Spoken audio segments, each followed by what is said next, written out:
तो नाउ हम कॉलम बनाएंगे और यहाँ पर लिखेंगे, कल को समराइज मैं कर रहा हूँ, सीरीज ऑफ लाइमन सीरीज। तो लाइमन सीरीज में इलेक्ट्रॉन्स आफ्टर डी एक्साइटेशन वो कहाँ आते हैं? ऑर्बिट नंबर 1 में आते हैं। तो फर्स्ट लाइन का डी एक्साइटेशन कहां से बोलेंगे? n equal to 2 n equal to 1।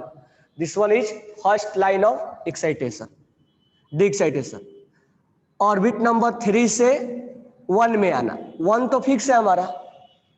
Orbit number 4 से 1 में आना, ऑर्बिट नंबर 5 से 1 में आना, और ये ऑर्बिट नंबर इनफाइनाइट से 1 में आना। ठीक है, तो ये N2 क्या रिप्रेजेंट कर रहा है? कहां से वो डी एक्साइट हुआ, और N1 आफ्टर डी एक्साइटेशन कहां, उसका डेस्टिनेशन कहां है? तो डेस्टिनेशन इज ऑर्बिट नंबर 1 में है। और कहां से वो डी एक्साइट हुआ तो ये N2 बताएगा। तो कहां से वो डी एक्साइटेड हुआ वो N2 रिप्रेजेंट करेगा, और कहां आके वो उसका फाइनल डेस्टिनेशन कहां है? तो फाइनल डेस्टिनेशन ऑर्बिट नंबर 1 में है। क्लियर हो गया? अब यहां पर स्पेक्ट्रल रीजन लिखेंगे। जो यहां पर लेमडा निकल के आता था, वो लेमडा किस रेंज में आता है? अल्ट्रा वायलेट, विजिबल या इंफ्रारेड के अंदर आता है। अल्ट्रा वायलेट, इंफ्रारेड या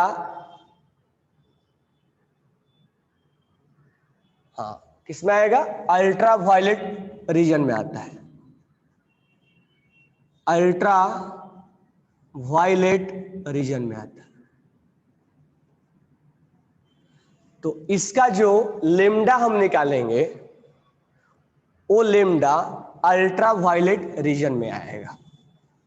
अब यहां पर हम थोड़ा सा वेवलेंथ के बारे में बात कर लेते हैं।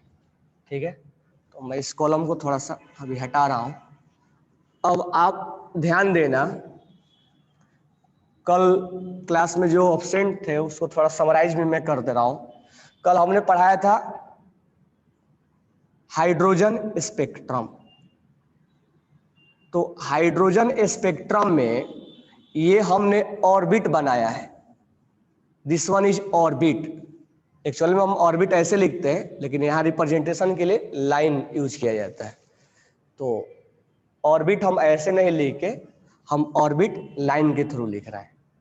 अब ये जो ऑर्बिट है, किसी भी एटम के अंदर इनफाइनाइट ऑर्बिट होता है, इमेजिनरी है।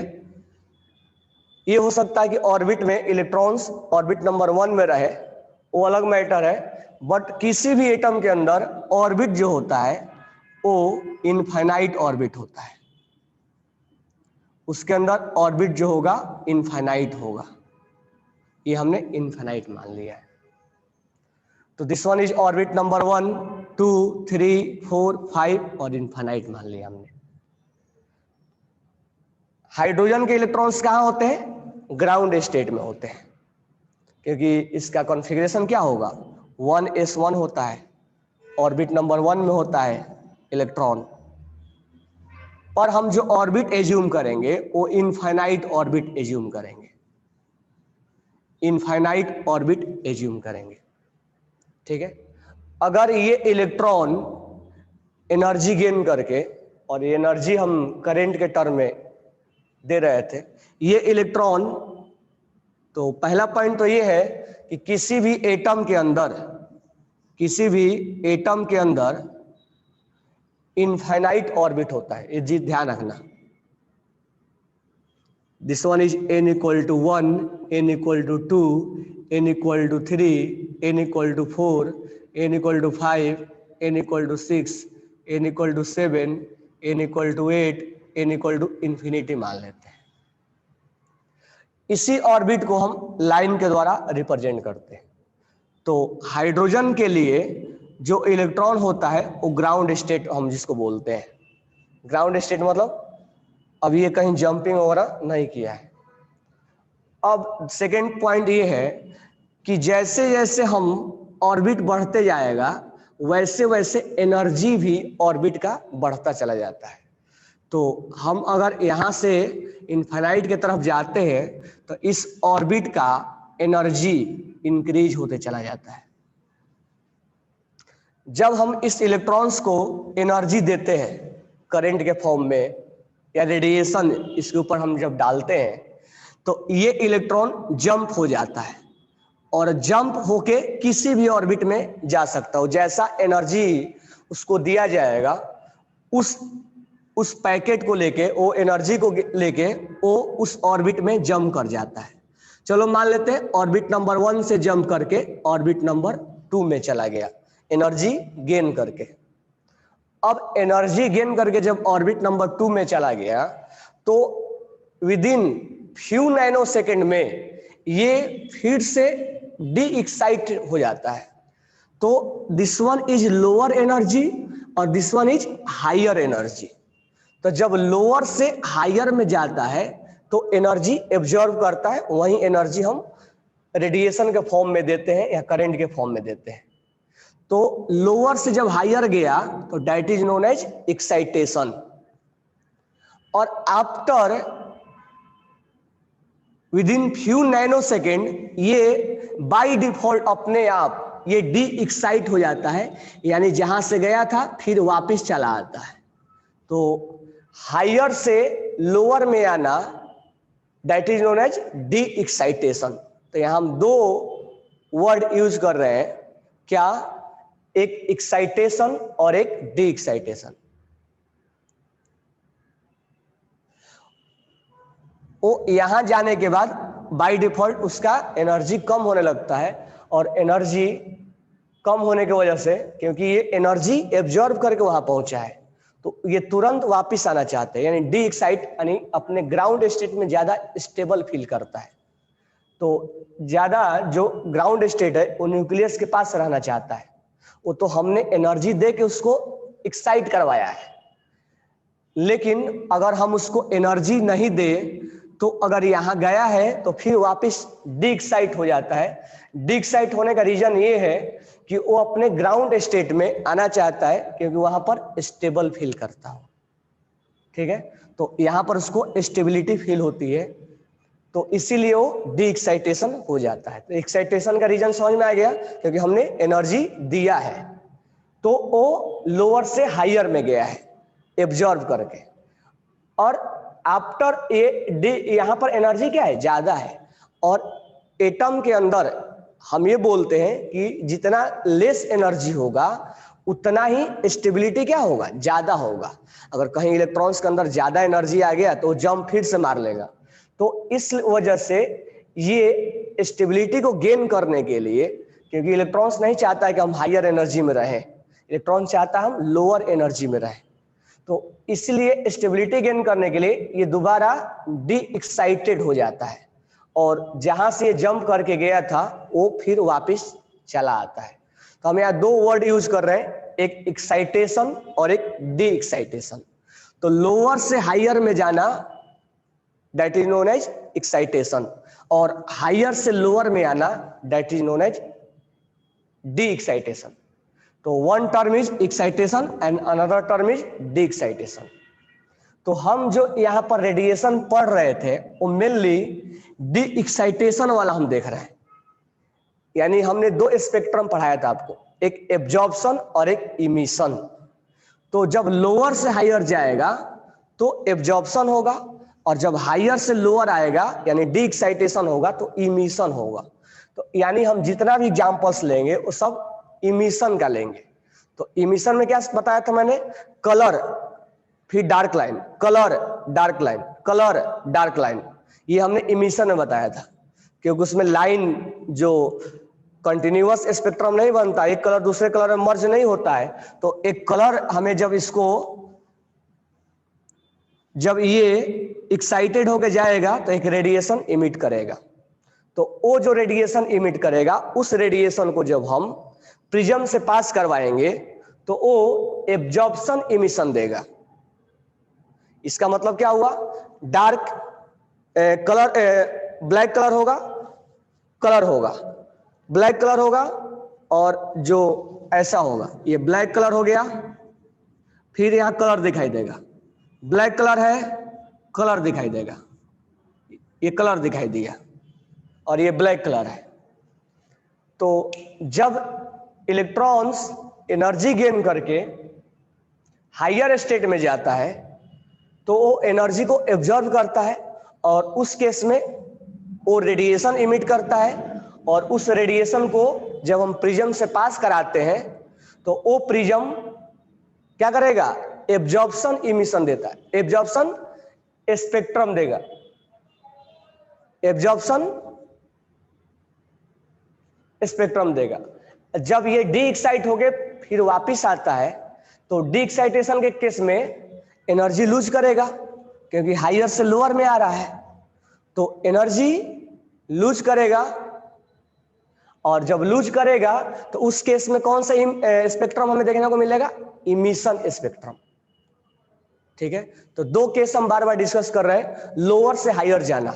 तो ऐसे याद करने के लिए सोच लो कि मान लो तुम ग्राउंड फ्लोर पे खड़े हो और ये टेरिस है, तो तुम अगर यहां से जंप करके यहां गए तो दिस वन इज लोअर और दिस वन इज हायर। तो लोअर से जब हायर में गए तो एनर्जी एब्जॉर्ब करना पड़ेगा, और इस केस में एब्जॉर्प्शन स्पेक्ट्रम हमें देखने को मिलेगा। और जब टेरिस से तुम नीचे जंप मारोगे तो उस केस में एनर्जी रिलीज होगा। तो this one is a case of excitation और this one is a case of de excitation.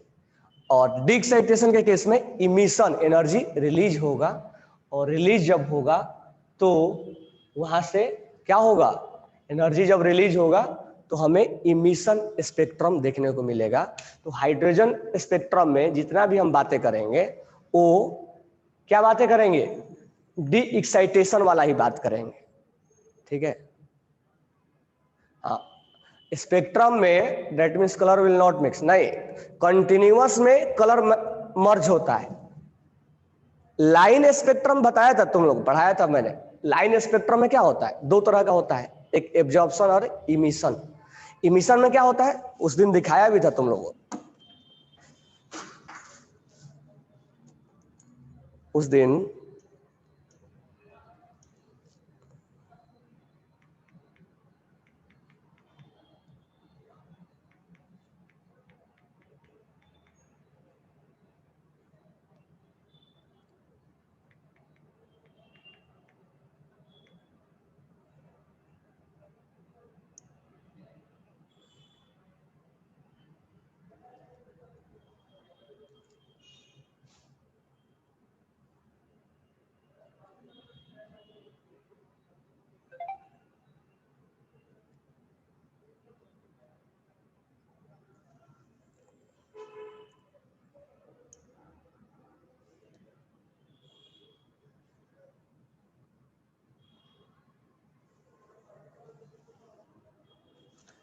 This one is example of continuous, एक कलर दूसरे कलर में मर्ज है।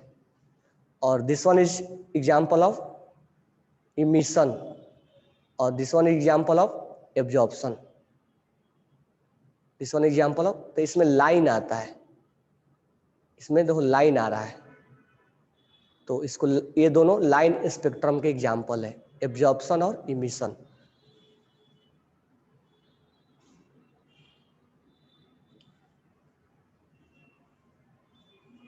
वो स्पेक्ट्रम ऑफ एक कलर दूसरे कलर में मर्ज होने का रीजन ये है कि उनका जो लेमडा है ना वो बिल्कुल पास पास है, उनका लेमडा का जो रेंज है वो बिल्कुल क्या है, बहुत, लेमडा के बीच में डिफरेंस बहुत कम है, इसीलिए एक कलर दूसरे कलर में मर्ज होते हुए दिखाई देता है। यानी ये मान सकते हैं कि हम फ्रीक्वेंसी लगभग बराबर, मतलब एक कलर दूसरे कलर में मर्ज होने का रीजन ये है कि उनका फ्रीक्वेंसी लगभग मैच, ज्यादा डिफरेंस नहीं है, इसलिए मर्ज होते हुए दिखाई देता है।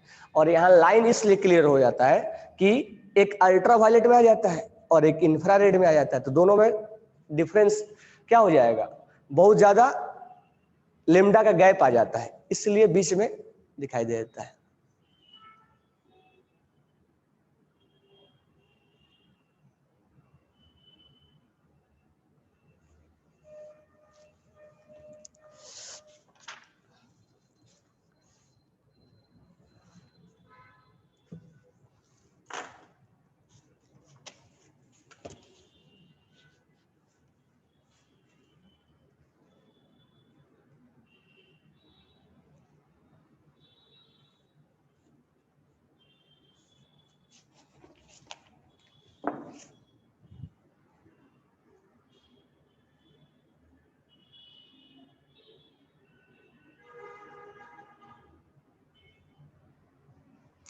गैस को प्रिज्म से पास किया जाता है तो इमिशन स्पेक्ट्रम, उसके अंदर इलेक्ट्रॉन्स के वजह से और भी हाइड्रोजन लाइक इलेक्ट्रॉन्स की वजह से, तो उसमें इलेक्ट्रॉन्स का डीएक्साइटेशन होता है।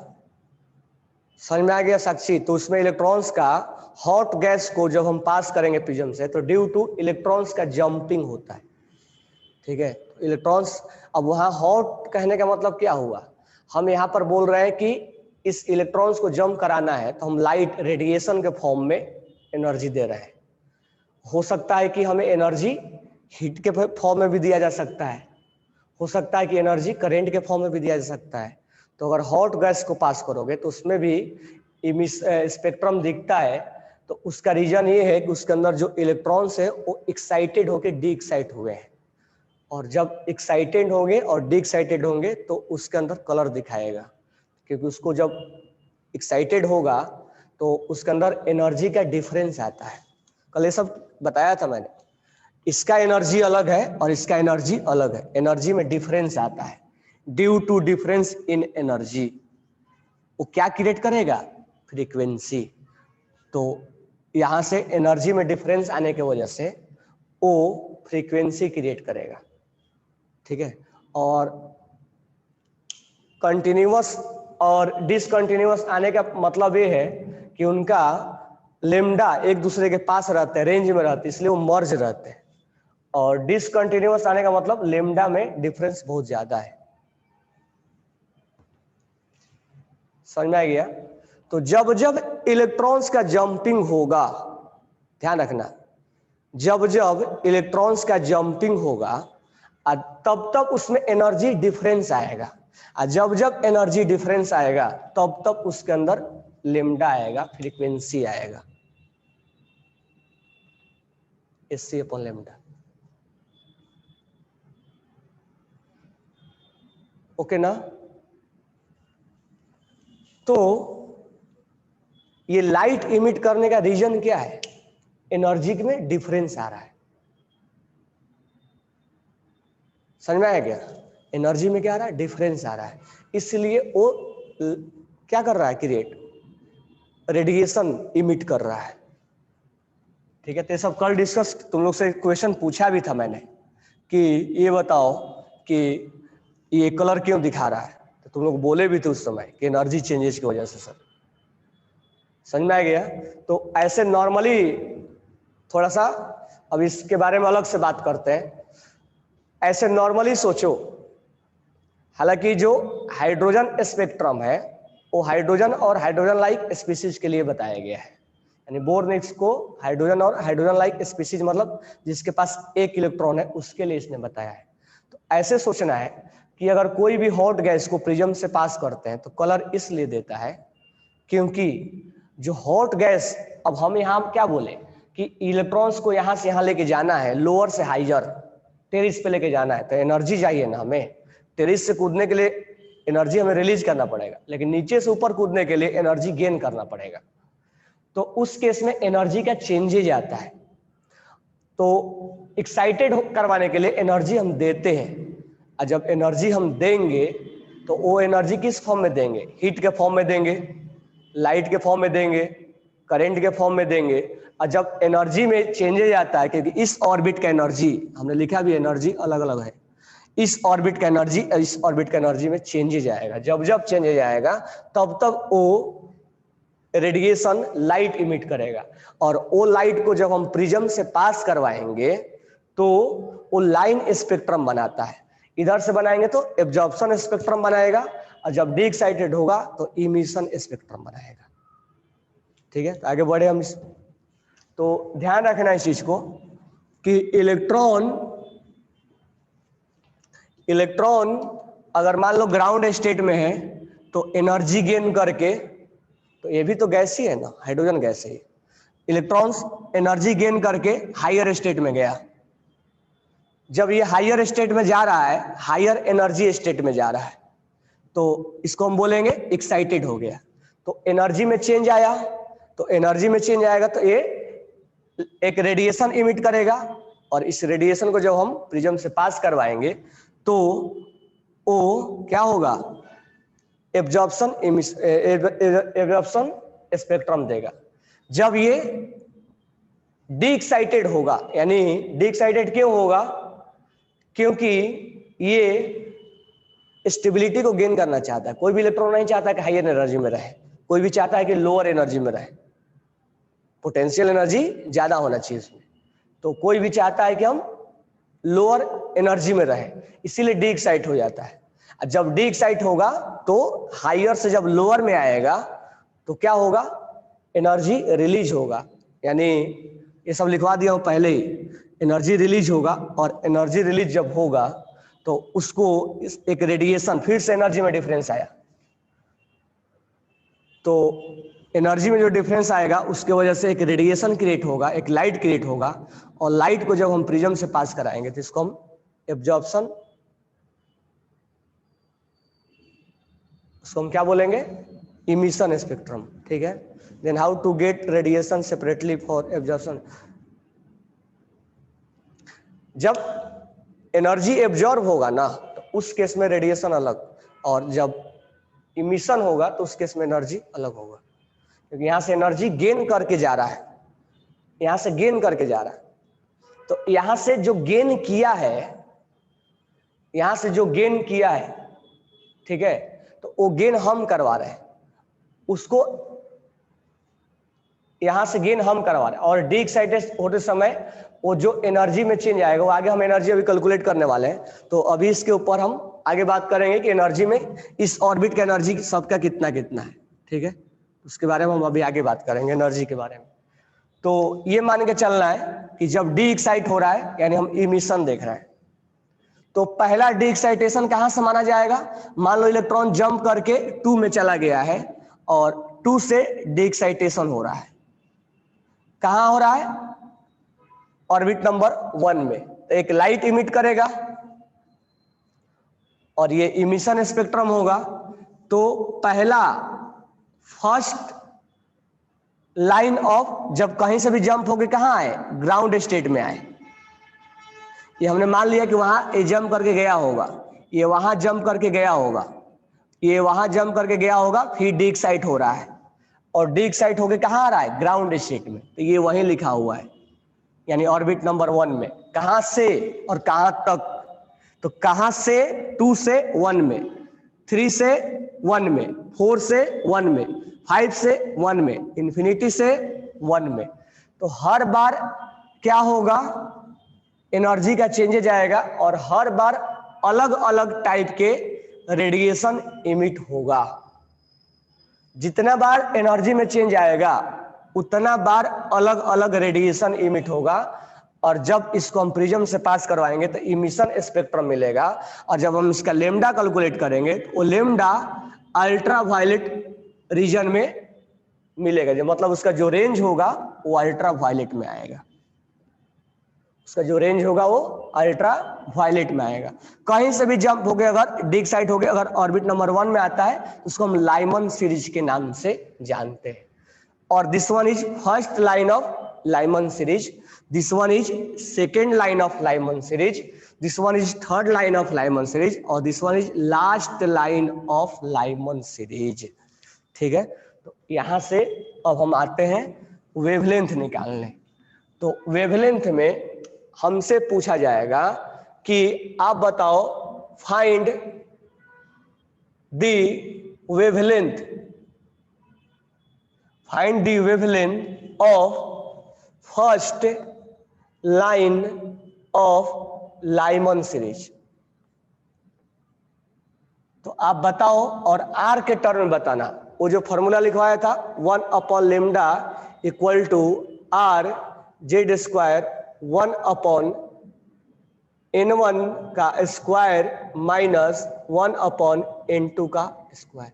इससे आप आर के टर्म में बताओ कि लेमडा का value first line of Lyman series का वैल्यू कहां होगा। तो first line of Lyman series, first line of Lyman series, पहले हम ये देखेंगे कि जंपिंग कहां से, डिक्साइटेशन कहां से हुआ है। तो n equal to 2 to n equal to 1 में उसका डिक्साइटेशन हुआ है। तो यहां पर हम वैल्यू ऐसे लिख देंगे या ऐसे भी लिख सकते हो। यहाँ पर n इक्वल टू 1 और n इक्वल टू 2 पुट करो और लेमडा का वैल्यू बताओ, लेमडा का वैल्यू कितना आएगा। First line of Lyman series में लेमडा का वैल्यू कितना आएगा। एक आंसर आ गया राजीव शाह का 4/3r। आर का वैल्यू आपको नहीं पुट करना है, 4/3r। तो देखते हैं सही है कि गलत है। तो 1/लेमडा इक्वल टू आर, ये हाइड्रोजन एटम के लिए हम निकाल रहे हैं।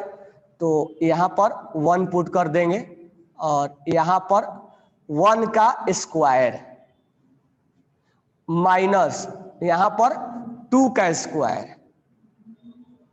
अब इसको हमें कैलकुलेट कर देंगे।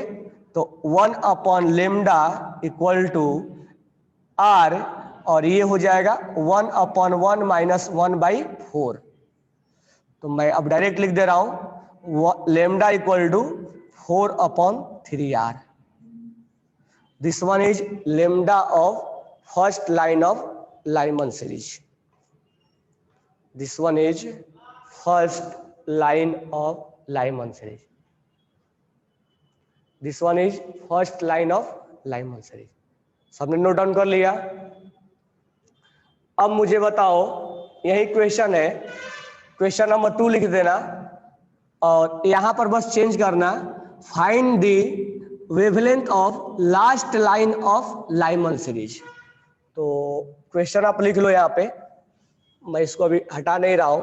सेकेंड क्वेश्चन ये है, find the wavelength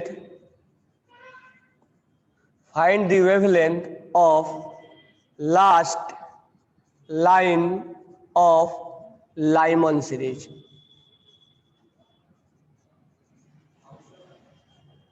Find the last line of Lyman series।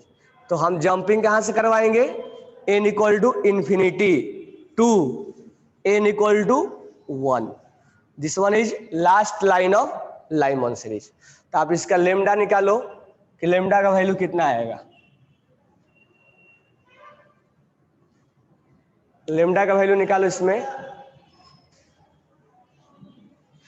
तो लेमडा का वैल्यू आ जाएगा 1/r। तो 1/लेमडा इक्वल टू r। और मैं डायरेक्ट लिखूं 1 का स्क्वायर, 1/1 का स्क्वायर माइनस 1/इंफिनिटी। तो 1/इंफिनिटी तो 0 होता है। तो यहां से हम बोल सकते हैं लेमडा इक्वल टू क्या आ गया, 1/r। 1/r। तो हमने first line of Lyman series और last line of Lyman series का हमने लेमडा निकाला। अब मुझे ये बताओ कि किसका लेमडा ज्यादा है, फर्स्ट लाइन का लेमडा ज्यादा है या लास्ट लाइन का लेमडा ज्यादा है। कौन सा लेमडा का वैल्यू ज्यादा है, which lambda is greatest, first line of Lyman series का या last line of Lyman series का। किसका लेमडा का वैल्यू ज्यादा है, which lambda value is longest wavelength. यहां से रेडियस इमिट करने वाला या यहां से इमिट करने वाला, किसका लेमडा का वैल्यू ज्यादा होगा। बिल्कुल सही है, फर्स्ट वाले का। क्योंकि अगर इसमें और इसमें कंपेयर करोगे तो अगर ये हम देखेंगे तो 4/3 है, मतलब 1 पॉइंट समथिंग है, और 1.3/r है और ये 1/r है। तो 1/3r वैल्यू ज्यादा है। तो इसका मतलब ये हुआ कि फर्स्ट लाइन का वेवलेंथ क्या होगा, लॉन्गेस्ट, और लास्ट लाइन का वेवलेंथ क्या होगा, शॉर्टेस्ट। तो this one is longest wavelength और this one is shortest wavelength. तो लिख लो, मैं इसको हटा नहीं रहा हूं। First line of Lyman series is, ये सब नोट डाउन कर लिए ना। First line of Lyman series is longest wavelength। First line of Lyman series is longest wavelength, first line of Lyman series is longest wavelength and last line of Lyman series is shortest wavelength. Last line of Lyman series is shortest wavelength. First line of Lyman series is longest wavelength and last line of Lyman series is shortest wavelength. ठीक है, तो हमने first line और last line का हमने क्या निकाला, wavelength निकाला। और ये वेवलेंथ का अगर हम रेंज बनाए, हम लेमडा का अगर रेंज बनाए तो दिस वन इज शॉर्टेस्ट और दिस वन इज लॉन्गेस्ट, बाकी लेमडा इसी के बीच में क्या करेंगे, लाई करेगा। बाकी लेमडा इसी के बीच में क्या करेगा, लाई करेगा। तो हम अगर रेंज बनाए तो सबसे छोटा वैल्यू क्या है, 1/r, और सबसे बड़ा वाला वैल्यू क्या है, 4/3r। ये रेंज है, ये माइनस मत समझना, ये रेंज है। इस रेंज में मिलने वाला जितना भी लेमडा है उसको हम अल्ट्रा वायलेट रीजन में रखते हैं।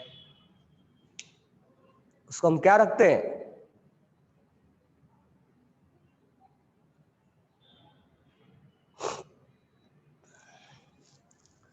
अल्ट्रा वायलेट रीजन में रखते हैं। ठीक है, तो दिस वन इज शॉर्टेस्ट और दिस वन इज लॉन्गेस्ट, क्योंकि ये शॉर्टेस्ट वेवलेंथ है और सॉरी ये लॉन्गेस्ट वेवलेंथ है और ये शॉर्टेस्ट वेवलेंथ है। तो हमने एक रेंज बनाया कि लेमडा का वैल्यू कहां से कहां के बीच में आ रहा है, तो लोएस्ट, शॉर्टेस्ट और दिस वन इज लॉन्गेस्ट, इनके बीच में लेमडा लाई करता था और इसीलिए वो लेमडा का वैल्यू किस रीजन में मिलता था, अल्ट्रा वायलेट रीजन में मिलता था। ओके, तो अभी लेक्चर को एंड कर रहे हैं।